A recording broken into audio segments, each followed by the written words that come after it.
dari Sentani kita akan kembali ke ibu kota yang ngomong-ngomong kemarin baru saja berulang tahun yang ke-489. Jadi kalau kemarin melakukan survei kecil-kecilan di sosial media, selalu problem klasik yang menjadi masalah di Jakarta adalah kemacetan. Kenapa itu penyebabnya? Pertanyaan besarnya.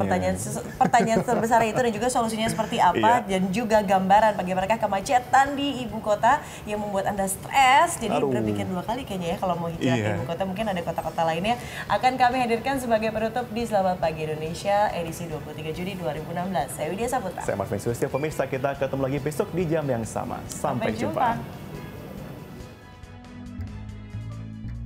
Jakarta of Jakarta terkenal apalagi kalau bukan dengan macetnya. Menurut penelitian oleh Castrol, Jakarta adalah kota termacet di dunia. Tapi kemudian kita semua bertanya, seperti yang ditanyakan oleh Rahmat ini, kenapa Jakarta macet banget? Apa penyebabnya? Faktor pertama yang pasti adalah transportasi umum. Kita tahu sendiri, transportasi umum di Jakarta belum memadai. Masih banyak kendaraan umum yang dipaksa narik sama abangnya padahal mesinnya udah megap-megap.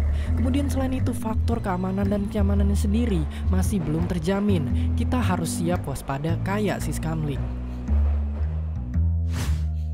Padahal kata Ahok, di Hong Kong aja 90% warganya pakai transportasi umum, sedangkan di Singapura dan Mumbai 50%. Jakarta miris sekali, cuma 20%. Oleh karena itu, masih banyak yang perlu dibenahi dari transportasi umum Jakarta. Nah, kemudian apa yang terjadi? Orang berlomba-lomba beli sepeda motor dan beli mobil pribadi yang angkanya naik terus setiap hari karena transportasi umum yang masih dianaktiri. Ujungnya, kemacetan panjang. Hal ini bisa dilihat dari pertumbuhan jumlah kendaraan pribadi di Jakarta yang mencapai angka 12 hingga 13% per tahun. Sedangkan pertumbuhan ruas jalan hanya 0,01% per tahun. Itu artinya ada sekitar 6.000 kendaraan baru tiap harinya di Jakarta. Sedangkan panjang jalannya tetap segitu-segitu aja. Sangat mengerikan. Mirisnya lagi, udah jalan sempit masih aja ada mobil parkir sembarangan, angkot ngetem berjam-jam, sampai PKL nekat nerobos jalan.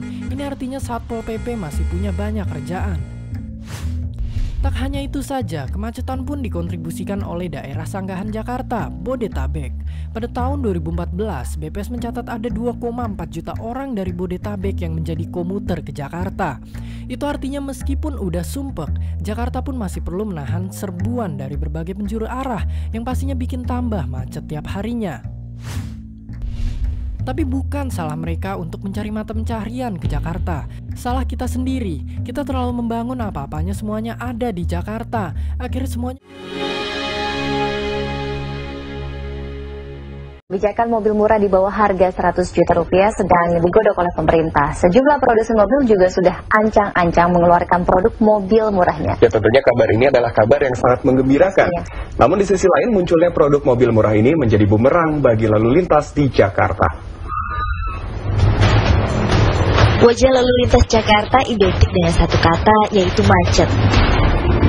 Selain tak memadainya sarana angkutan umum, pertumbuhan jalan yang tak seimbang dengan pertumbuhan kendaraan bermotor di Jakarta menjadi salah satu faktor penyebabnya. Meski begitu, pameran mobil seperti ini seperti tak terpengaruh. Harga mobil yang mencapai ratusan juta rupiah bagi kalangan tertentu tak menjadi penghalang untuk memiliki mobil idaman. Bagi kalangan yang budgetnya terbatas, sejumlah produsen mobil tahun ini mensosialisasikan mobil murah. Dengan harga kurang dari 100 juta rupiah, mobil yang akan diluncurkan tahun 2013 ini menggoda banyak orang. Untuk apa, Pak? Karena di rumah mobilnya kebetulan yang bedanya besar, jadi agak murah. Jadi mau cari yang macam ekokar itu yang irit. Kalau dengan harga murah, otomatis yang kaum menengah ke bawah juga mungkin bisa ya akan memiliki mobil. Masing-masing produsen menargetkan sekitar 3.000 unit mobil baru terjual tiap bulan. Dengan adanya mobil murah dan biaya inden yang murah, harapan jalanan lancar kian pudar. Bayangkan, tiap tahun pertumbuhan jalan di DKI Jakarta tidak pernah lebih dari 0,001%. Sementara pertumbuhan kendaraan pribadi seperti mobil dan motor melambung tinggi. Sementara rata-rata pertumbuhan roda 2 dan roda 4 sebesar 10 hingga 12% per tahunnya. Tahun 2007 jumlah mobil dan motor di Jakarta adalah 5,8 juta unit. Dan tahun 2011 jumlahnya meningkat lebih dari 2 kali lipat. Kita di Jakarta ini memang harus membatasi pertumbuhan kendaraan, apalagi yang sifatnya langsung turun ke jalan. Ini akan menambah beban. Apa boleh buat, pemerintah memang belum memiliki regulasi yang jelas tentang peraturan pembelian mobil baru. Program mobil murah juga tengah digodok pemerintah, di mana nantinya produsen mobil harus bisa menjual mobil dengan harga di bawah $10.000 Amerika atau sekitar 90 jutaan rupiah. Gayung bersambut, masing-masing produsen mobil berlomba mengeluarkan produk mobil murah di Indonesia. Kita boleh untuk kehidupan yang lebih private dengan anak, dengan istri di weekend, atau kita pergi ke resepsi pernikahan. Tapi ketika kita pulang pergi ke kantor, kita mungkin bisa menggunakan bus atau transportasi massal lainnya.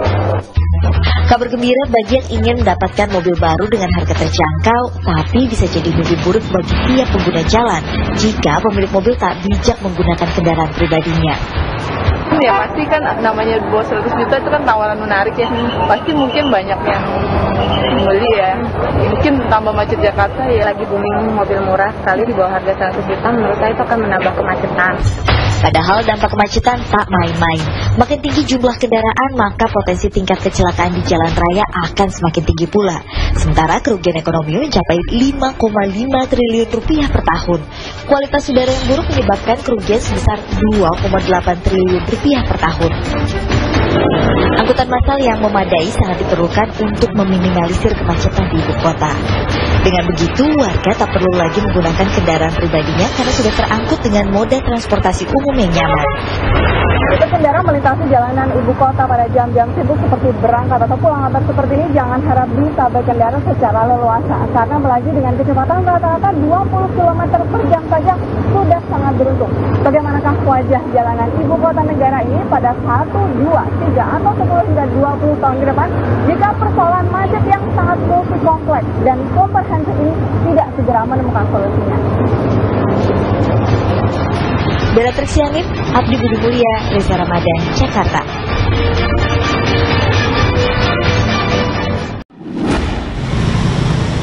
Macet di jalanan ibu kota sudah hal yang lumrah. Namun, selama beberapa tahun mendatang, kemacetan dipastikan semakin menggila karena ada pembangunan proyek Mass Rapid Transit dan monorail. Gubernur DKI Jakarta Joko Widodo tak menampik pembangunan monorail akan menambah kemacetan. Namun, menurutnya, kemacetan itu konsekuensi yang harus dihadapi. Sudah kita sampaikan, ya, di lokal pasti dong, masa kita harus tutup-tutupi bahwa di titik-titik itu ngomong tidak macet, ya pasti akan menambah kemacetan, iya. Tapi apakah tidak dimulai? Dibiarkan saja. Nggak usah punya MRT sama monorail, apakah seperti itu kan? Enggak kan?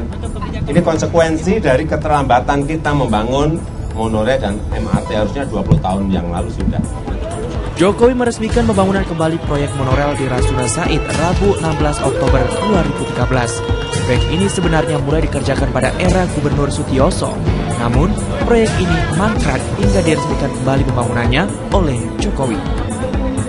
Sementara itu, untuk mengurangi kemacetan di jalur pembangunan monorail, Pemprov DKI telah menyiapkan berbagai langkah antisipasi. Jadi pada intinya lebar jalan dan jumlah lajur itu akan dipertahankan. Tetapi pada waktu nanti memasang tiang yang horizontal, ya, itu dilakukannya malam hari. Karena memasang tiang horizontal itu kan menggunakan alat berat, jadi diperlukan penutupan jalan. Nah, penutupan jalan itu dilakukan pada saat jam 22 sampai jam 5 pagi. Jadi nggak usah khawatir, ya. Jadi penutupan jalan itu dilakukan pada malam hari saja, 22 sampai 05. Tetapi kalau hanya menyempitkan, itu dilakukan shifting, penggeseran jalan, di mana lebar jalan dan jumlah lajur akan dipertahankan tetap dengan tadi memanfaatkan median jalan, memanfaatkan jalan yang digeser, trotoar yang digeser. Kira-kira demikian. Dia juga menjamin tidak ada penutupan jalan ketika pengerjaan proyek ini berlangsung. Tetapi tidak ada penutupan jalan. Penutupan jalan itu kalau sedang erection, ya, menaruh tiang-tiang yang horizontal itu dilakukannya malam hari. Jam 22 sampai jam 05 pagi. Ada pengerahan petugas. Jadi petugas ini Ditlantas Polda Metro Jaya, Dinas Perhubungan ini akan mengawal pekerjaan ini. Ditambah bahwa di kontraktor proyek sendiri itu kan mengerahkan petugas yang menggunakan helm, menggunakan rompi, membawa senter, itu petugas dari proyek sendiri akan membantu kelancaran lalu lintas. Monorail ini digadang-gadang sudah beroperasi pada 2017 mendatang. Dengan kapasitas angkut yang lebih besar, monorail diharapkan mampu mengusir kemacetan dari jalanan di ibu kota.